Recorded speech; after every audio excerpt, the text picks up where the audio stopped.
Shri V R Anoop, ഇവിടെ advocate K Anilkumar പറയുന്നത് CPM M V Govindan പറഞ്ഞ രണ്ടാമത്തെ ഭാഗം പറയുന്നുണ്ട്.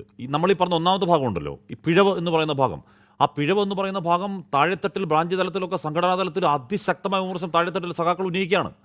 അത് ക്രോഡീകരിച്ച് ഞാൻ നേരത്തെ പറഞ്ഞ പോലെ അത് ക്രോഡീകരിക്കുകയും അത് ജില്ലാ ഇതിലേക്ക് എത്തുകയും സെക്രട്ടേറിയറ്റിലേക്ക് എത്തുകയും സംസ്ഥാന സമിതിയിലേക്ക് എത്തുകയും ആ തെറ്റിദ്ധരിക്കൽ പ്രൊസീജിയർ നടന്നുകൊണ്ടിരിക്കുകയാണ്. ഇപ്പോൾ പി ജയരാജൻ ഇന്ന് പറഞ്ഞു, ശ്രീ ശ്യാംരാജ് പറഞ്ഞ കാര്യം എന്താണ് പറയുന്നത്? വെള്ളാപ്പള്ളി നടേശൻ 2 വള്ളത്തിൽ കാല് വെക്കുകയാണ്. അദ്ദേഹം ആ പ്രതികരണം ഒന്ന് കേൾക്കാം.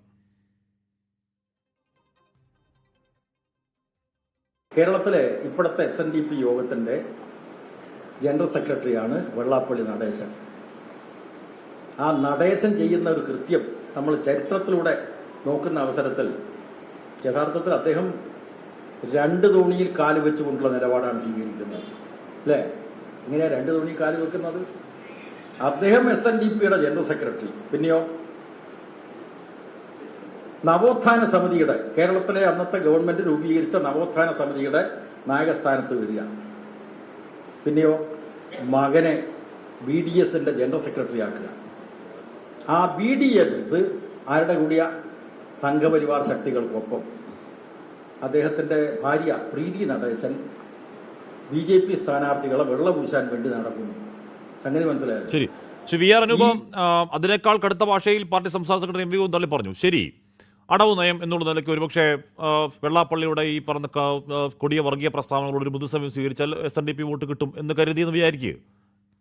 ഒരു വാദത്തിന് അത് തെറ്റ് എന്ന് തിരിച്ചറിഞ്ഞു, ആ തിരുത്താൻ തയ്യാറാവുകയല്ലേ? ആ തിരുത്താൻ തയ്യാറാവുന്നതിനെ കുറ്റം പറയാവോ ശ്രീ വി ആർ അനൂപ്? എന്ത് തിരുത്തല ഹാഷ്മി? ഒരു കാര്യത്തിൽ ഞാൻ ആദരണീയനായ അനിൽകുമാറിനെ അഭിനന്ദിക്കുകയാണ്. ഞങ്ങൾ തോറ്റു എന്ന് പറയുന്നൊരു യാഥാർത്ഥ്യമാണെന്ന് അംഗീകരിച്ചു അദ്ദേഹം. സാധാരണ CPMകാർ അതുപോലെ അംഗീകരിക്കാറില്ല.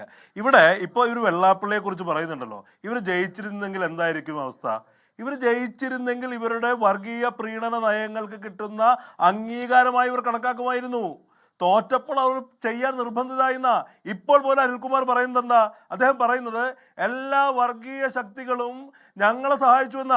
കേരളത്തിലെ ഏറ്റവും വലിയ വർഗീയ ശക്തിയായ വെള്ളാപ്പള്ളി നടേശൻ ആവർത്തിച്ച് പിണറായി വിജയൻ മുഖ്യമന്ത്രിയാണെന്ന് പറഞ്ഞത്.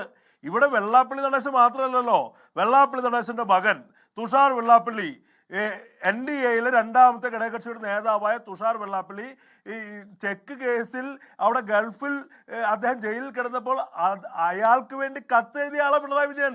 വെള്ളാപ്പള്ളി മാത്രമല്ല, ഇവിടെ തുഷാർ വെള്ളാപ്പള്ളിക്ക് വേണ്ടി നിലപാടെടുത്തു. ഇവിടെ പി ജയരാജൻ പറയുന്നത് പിണറായി വിജയനെതിരെയാ. ഇവിടെ NDA ഘടകകക്ഷിയായ മകനെ കൂടെ നിർത്തിയെന്ന് പറയുമ്പോൾ അത് അറിയാഞ്ഞിട്ടാണോ CPM ചെയ്തത്? ഒരേ സമയം വെള്ളാപ്പള്ളിയെയും തുഷാർ വെള്ളാപ്പള്ളിയെയും സഹായിക്കുന്ന നയസമീപനമാണെന്ന് CPM സ്വീകരിച്ചത്. തുഷാർ വെള്ളാപ്പള്ളി ഈ പറയുന്ന NDA ഘടകകക്ഷിയുടെ നേതാവാണെന്ന് അറിഞ്ഞുകൊണ്ടല്ലേ അദ്ദേഹത്തിന് വേണ്ടി അദ്ദേഹം ഗൾഫിൽ പോയത്? സ്വാതന്ത്ര്യ സമരത്തിനാ? ചെക്ക് കേസിലെ പ്രതി, സാമ്പത്തിക കുറ്റവാളി, അയാൾക്ക് വേണ്ടി കത്തെഴുതി. അതിപ്പോ വെള്ളാപ്പള്ളി അതല്ലേ? എന്നിട്ട് ഈ വേണ്ടാതിനെ ചെക്ക് കേസിലെ പ്രതി അല്ലെങ്കിൽ മൈക്രോ ഫൈനാൻസ് തട്ടിപ്പ് പോലെ മാരകമായ ഒരു തട്ടിപ്പ്, അത് വെള്ളാപ്പള്ളി അങ്ങനെ തന്നെയാണല്ലോ. ചെക്ക് കേസ് അല്ലെങ്കിലും മൈക്രോ ഫൈനാൻസ് പറയുന്ന ചെറിയ ലോണിന് വായ്പ എടുത്ത് വലിയ ലോണിന് മറിച്ചു വിറ്റ കേസിലെ പ്രതിയാ. അല്ല, വെള്ളാപ്പള്ളിയെ കുറിച്ചുള്ള ആക്ഷേപങ്ങൾ അവിടെ നിലനിൽക്കുന്നു. അദ്ദേഹത്തെ CPM സഹായിക്കുന്നത് എനിക്ക് ഹാഷ്മിക്ക് അറിയാം. അതുകൂടാതെ അദ്ദേഹത്തിന്റെ മകൻ NDAയുടെ ഘടകകക്ഷിയുടെ നേതാവായ തുഷാർ വെള്ളാപ്പള്ളിയെ സഹായിച്ച ആളുകൾ അവര്. വെള്ളാപ്പള്ളിയെ മാത്രമൊന്നുമല്ല. ഇപ്പൊ പി ജയരാജൻ പറയുന്നത് എന്താ?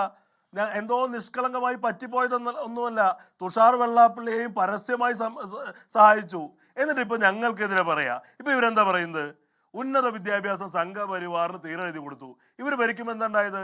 10 വർഷം ഇവർ ഭരിക്കുമ്പോൾ കേരളത്തിന്റെ കാവ്യവൽക്കരണത്തിന് അടിത്തറയിട്ടത്, കേരളത്തിലെ വിദ്യാഭ്യാസ രംഗത്തിന്റെ കാവ്യവൽക്കരണത്തിന് അടിത്തറയിട്ടത് ഇവരാ. ഒരു കാര്യം ഞാൻ പറയാം ഹാഷ്മി, കേരളത്തിലെ ഇന്നത്തെ ഉന്നത വിദ്യാഭ്യാസ മന്ത്രി എന്ന് പറയുന്ന റോജി M. ജോൺ എന്ന് പറയുന്ന ആൾ എന്ന് പറയുന്നത് കേരളത്തിൽ രോഹിത് വെമുലയ്ക്ക് വേണ്ടിയുള്ള ഒരു സമരത്തിന്റെ ഉൽപ്പന്ന.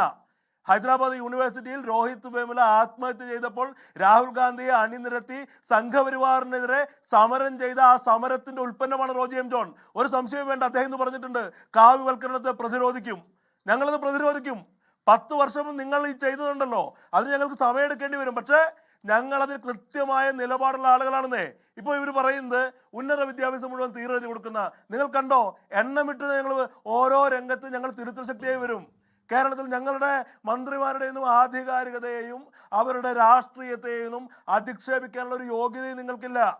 ഇവിടെ രാജ്യം മുഴുവൻ രാഹുൽ ഗാന്ധി അടക്കം അണിനിരത്തി രാജ്യം മുഴുവൻ സംഘപരിവാറിനെതിരെ ഏകോപിപ്പിച്ച് പുതിയ സമരമുഖം തുറന്ന രോഹിത് വെമുല സമരത്തിന്റെ നായകത്വത്തിലുണ്ടായിരുന്ന റോജി എം ജോണാണ് കേരളത്തിന്റെ ഞാൻ എത്താമല്ലോ IAS തലപ്പത്തേക്ക് ആൾക്കാർ വരുന്നടക്കം ചൂണ്ടിക്കാണിക്കുകയാണ് CPM. ഞാൻ എത്താമേ.